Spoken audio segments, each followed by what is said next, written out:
The Coliseum back to its original 70s glory. What a scene in the East Bay. And we're underway in the John Madden Legacy game. And he will make it to the 20-yard line and no further.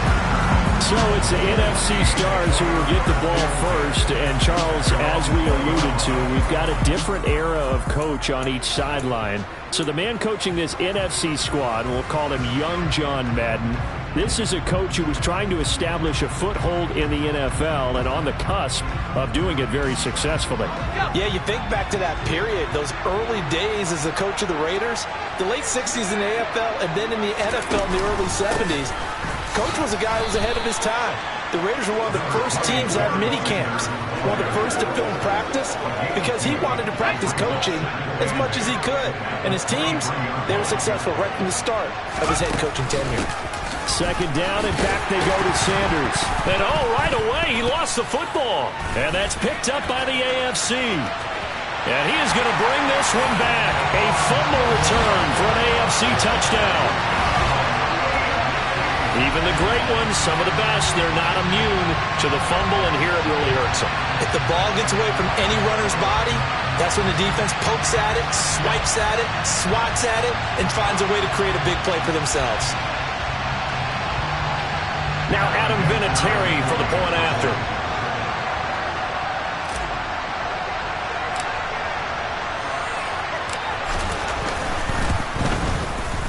And he's got it to make it 7-0 AFC. The scoop and score, always an exciting play in football, and we witnessed it there, grabbing it off the ground and then rumbling it into the end zone for 6. So here's the kickoff now as he'll get it again following that fumble return for a score. This one fielded at the 5. And he's only going to make it to the 13-yard line and no further. You see the AFC defense heading back out there. And they had the fumble return for a touchdown, and boom, they're right back out there again. And you hear so many people talk about opportunistic defenses in today's football.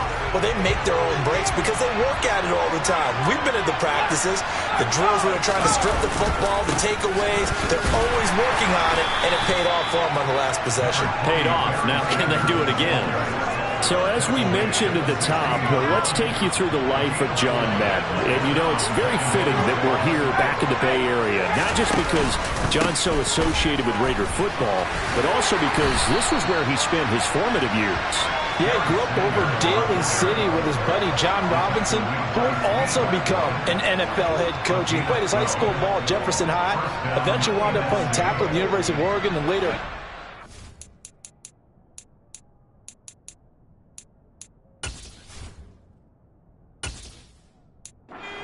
San Luis Obispo. Played well enough that in 1958, he was a 21st round draft pick of the Philadelphia Eagles. That's right, the draft had 30 rounds then. And he is met quickly in the backfield. Down he goes, folded like a lawn chair. Well, Charles, you mentioned Coach was a 21st round draft pick back in 1958 and was the Philadelphia Eagles who selected him.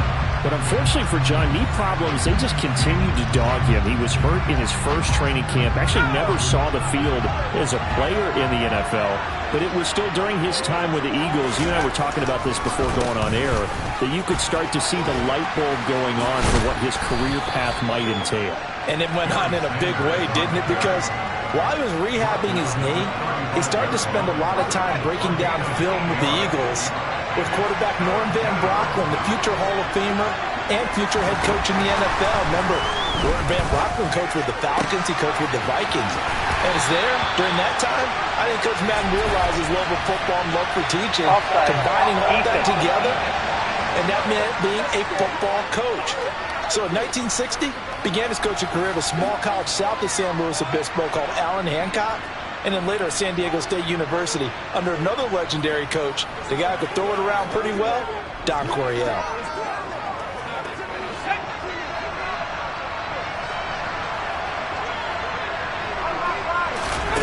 On first down, Favre. He'll get this complete to Cooper Kupp. And he's going to be marked down just inside the 35. Charles, you know, it was in the early 1960s that a young John Madden made the acquaintance of the owner of the Oakland Raiders, one Al Davis, of course, and the two, they really bonded, would become one of the best owner-coach duos in NFL history. And to take it a step further, Al Davis became someone who John referred to as his best friend. Yeah, 1967, Brandon, Al Davis hired Coach Madden to be a linebackers coach. Remember, this was still the AFL at that point. We had not merged totally with the NFL. And Coach Madden, he paid dividends almost immediately up the Raiders for the AFL title in 1960.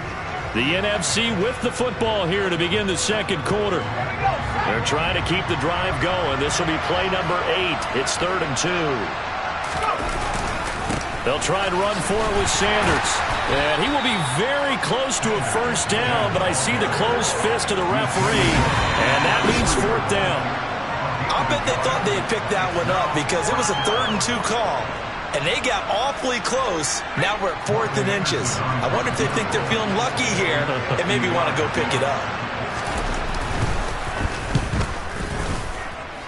Anderson's kick is good. And they are on the board, but still trailing. It's 7-3. So they're able to win that drive with 3 points in this one-possession ball game. And ideally, you want to end every drive with points. Most quarterbacks would tell you, let's end it with a kick, right? A PAT, that's number 1. Field goal you'll take. Punts, you really don't want to do that. In this case, they'll take the field goal and get prepared for the rest of the game. And the tackle going to be made right there at the 25-yard line.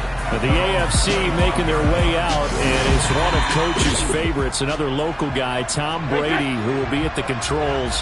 And boy, Coach always admired the way number 12 could run an offense, and especially his ability to stay calm under pressure. Tom Brady is a guy who's always looking downfield. He never looks at the rush. He hangs in the pocket, and he makes a throw. He's a cool guy, and he's a tough guy. Let me tell you, there's no one calmer in the pocket than Tom Brady. And I know that Coach has a great appreciation for Tom Brady, who turned 45 back on August 3rd, because Coach coached a guy like him in George Blanda, who played a long time in the NFL. In this game, it features legends and active players. Tom Brady qualifies as both.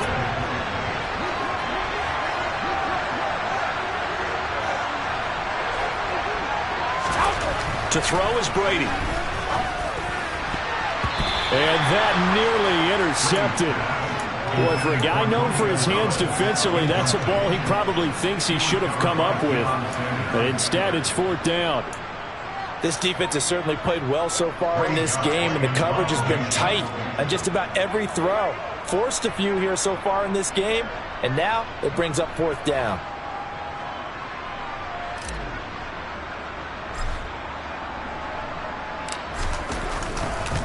And look at this, it's a fake.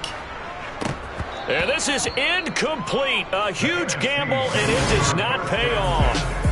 The NFC offense coming out here. And you know, Charles, Coach Madden always said that if he had one drive to win a game and he had to pick a quarterback, he would pick Kenny Stabler. But I think if you asked him to omit any of his Raiders players, there's a good chance the guy he'd select would be Brett Favre. Brett Favre is always smiling. He's always laughing. He's always talking to someone. He remembers that it's a game. And if it's a game, you should have fun. And Brandon, that always reminds me of a great movie line where one of the players was telling the coach, every time I say it's a game, you say it's a business. And every time I say it's a business, you say it's a game. With Coach, it was always a game. 2nd down, and back they go to Sanders. Down to about the 22 here. 54 yards rushing for him now in the ball game. 2 minutes remain here in the first half of the John Madden Legacy game. We'll be back. And it looks like we've got a dime set here defensively. 6 DBs in the game. Here's Favre to throw. Man open, it's Moss, complete. And he's brought down inside the 20 at the 18-yard line. Charles, you talked about John Madden and the Raiders going on a ride. Well, try these numbers on for size. So 10 seasons as a head coach. The Raiders won their division 7 times. They finished second the other 3 times.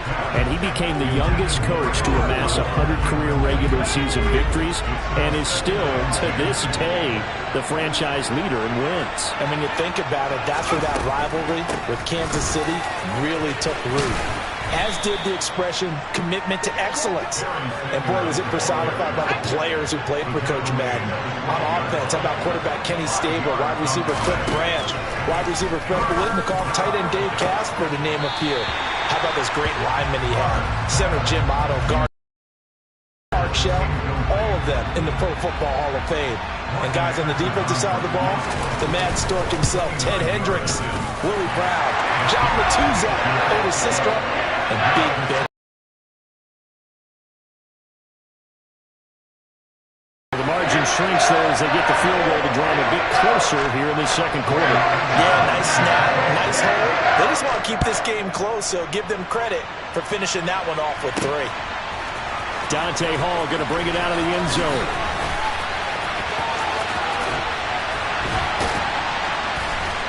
And they'll get him down right at the 25-yard line, so the same result, and he opted for the touchback. The AFC offense heading back out. You know, Charles, Coach really loved to utilize his tight ends in the passing game. You think about Dave Casper, Hall of Famer for those great Raider teams.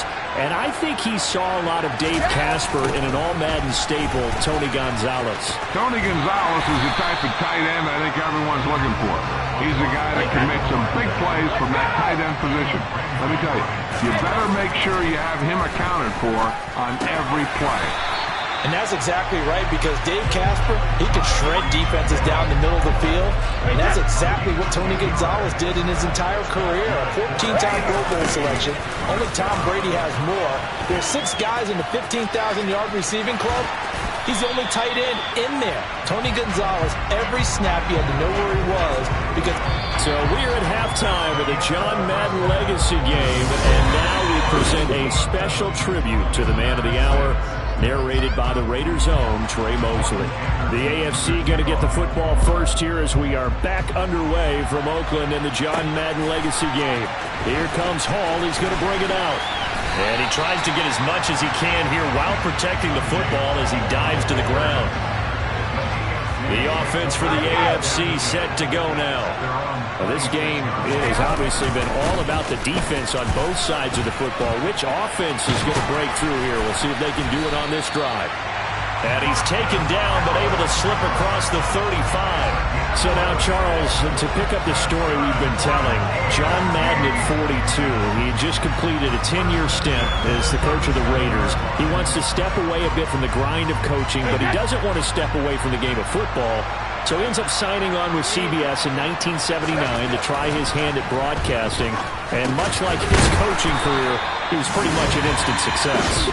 Partner, he really connected with the people right from the start, and people may not remember, he wasn't even on the #1 team in the beginning. He worked his way up. But the same things that made him a great coach made him a great broadcaster. The ability to show the big picture, yet break it down into the details. That's what he did with his teams. That's what he did with the people. That way, he was simple to understand, yet insightful for viewers. And he did with that big personality that he had, one that connected with everyone. So for Coach Madden, Charles, by 1981, his broadcasting career is really taking off. He's elevated to the network's #1 booth that calls all the big matchups. And he gets the plum assignment of calling Super Bowl 16, 49ers and Bengals, and he's teamed up with Pat Summerall. And that pairing ultimately would go on to be one of the most influential in sports broadcasting history. Influential not just in us listening to them. Remember, they went on and called 8 Super Bowls together. And how they put together kind of the template that all of us broadcasters follow now. Sitting down with the head coaches and the quarterbacks and the stars of each team before a ball game to get extra information. And the way that those two paired together, Pat Summerall, short, concise, to the point, and turned it over to Coach Madden to fill in all the big details. From the 36, Brady. He finds his man, complete. It's Gonzalez. And he's brought down, but not before he reaches the 8-yard line. As you mentioned, CD, talking about John Madden, the broadcaster, he called 8 Super Bowls with Pat Summerall, 3 more with Al Michaels later in his career. He spent nearly 3 decades in the booth all told. And not only was he beloved for his mannerisms, we know that, but he was an innovator as well. Yeah, Brandon, you talk about things like the telestrator, which totally became identified with him, and now it's a staple for all analysts to have in the booth. And then you think about things like turducken on Thanksgiving, when he used words like boom and pow. He helped create the old Madden team. He was a very popular commercial pitch man. And even the Madden Cruiser was unique, and you had to be someone to get a ride on it, too. A nice run there as he picks up 6. It's going to be 3rd and goal now.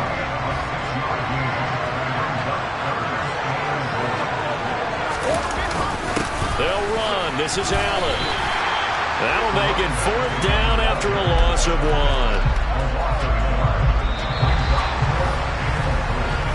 3 quarters complete now in the John Madden legacy game from Oakland. Back now here on EA Sports. This one's still anybody's ball game. It's a 1-point difference here as we begin the 4th quarter play.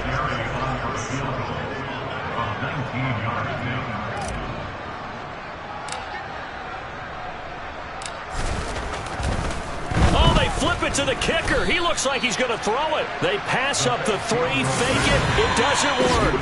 And the NFC is going to get the football back. I remember being taught that cliches have become so for a reason. A lot of times they're true, right? What's that they used to tell us about letting sleeping dogs lie? But this one wasn't sleeping. Maybe it was just slumbering a little bit. But taking that gamble there, you got the lead. You may have ignited them, not they stopped you. That's exactly right. If you take the points here, you don't shift momentum necessarily on that play. You probably just did.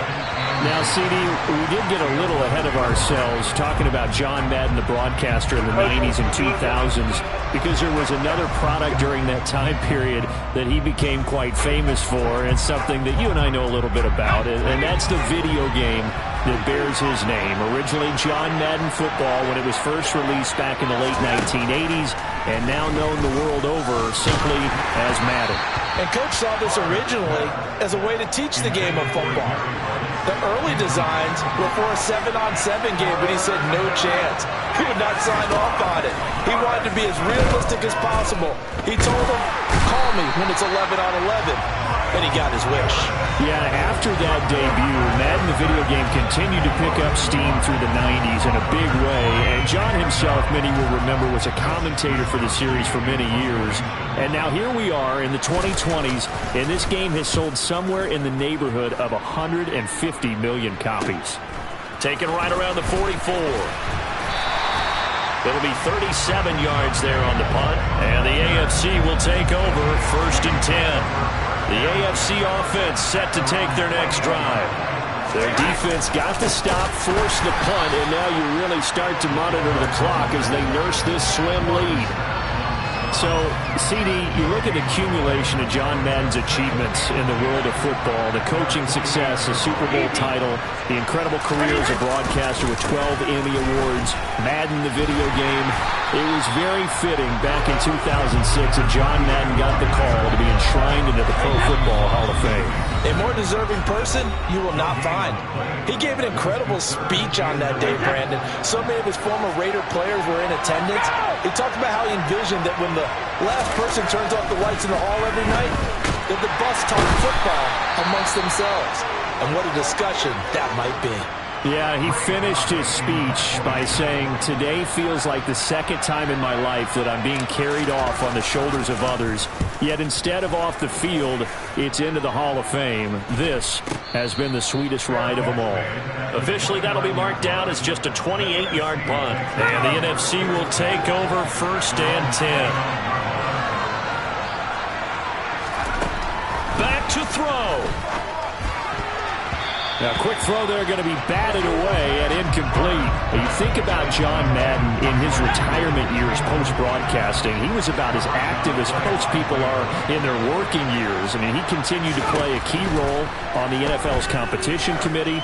He was available. Oh, that's going to be a costly one. It's intercepted. Picked up by the Hall of Famer Junior Seau. And he is going to score. It's a pick six and an AFC touchdown. Well, I mean, both offenses have clearly struggled throughout, so kind of fitting that it's another big defensive play that yields points here in the late going. Yeah, really, both of these defenses have been up to the task throughout this game, and we haven't seen much in terms of offensive creativity or results. And there, not only does the defense force a turnover, but they have the presence of mind to take it back for 6 points. And one extra point up and through, and that will ensure that it will take a touchdown and a 2-point conversion to tie it.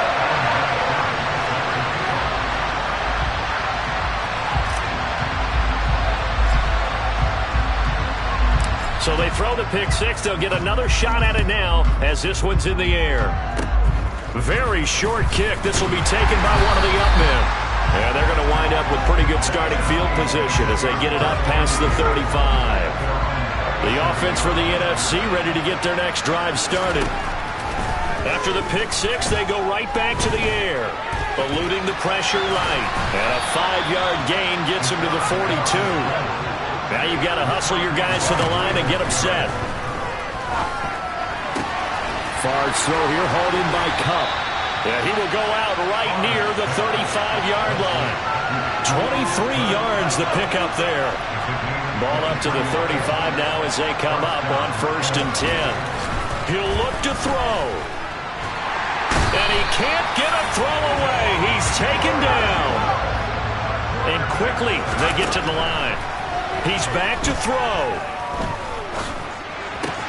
That's swung out wide to Sanders. And he'll be hauled down at about the 30-yard line. They'll get to the line here, but remember, it's also 3rd down. A throw there, but that's going to wind up incomplete.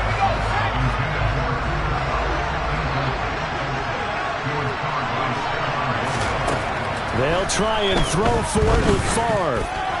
And it's incomplete. They cannot convert, and they turn it over.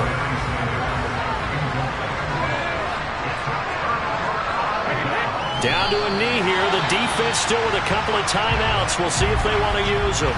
Now the NFC going to take a timeout, their second, as the clock stops with 23 seconds to go in the game. 2nd and 11. Up the middle they run with Bettis. And he'll take this up near the 35, maybe the 34. Now the defense will burn their 3rd and final timeout. And as the two teams talk it over on their respective sidelines, we take a break. They are in need of 6 yards here if they hope to move the chains. Inside handoff here to Ricard. Just a yard on the run there. That's going to bring us to a 4th down. So it's a win here for the AFC on an incredible afternoon of football. Time to decide how you're gonna head back to the feeling a little rusty on the coach, head back to the brightest lights of them all and take the field in Super Bowl 56. They sold 1 million records, yeah. Used to be on my checklist. Big diamonds don't need a necklace. Look, we built the sound like it's double speed Tetris. I cannot build without God in it. We built the sound, you can't copy this. I never brag, it's just confidence. I never rap for your compliments. I wrote this one for the indie grind. If you ain't signed on the dotted line, can't buy my soul with no dollar signs. The industry so full of troglodytes. I don't follow trends. Run it up. Say that with my chest. Run it up. No, I will not bend. Run it up. Gang time in it. Gang time. I don't follow trends. Say that with my chest. No, I will not bend. Gang time. Run it up. Run it up. Run it up. Run it up.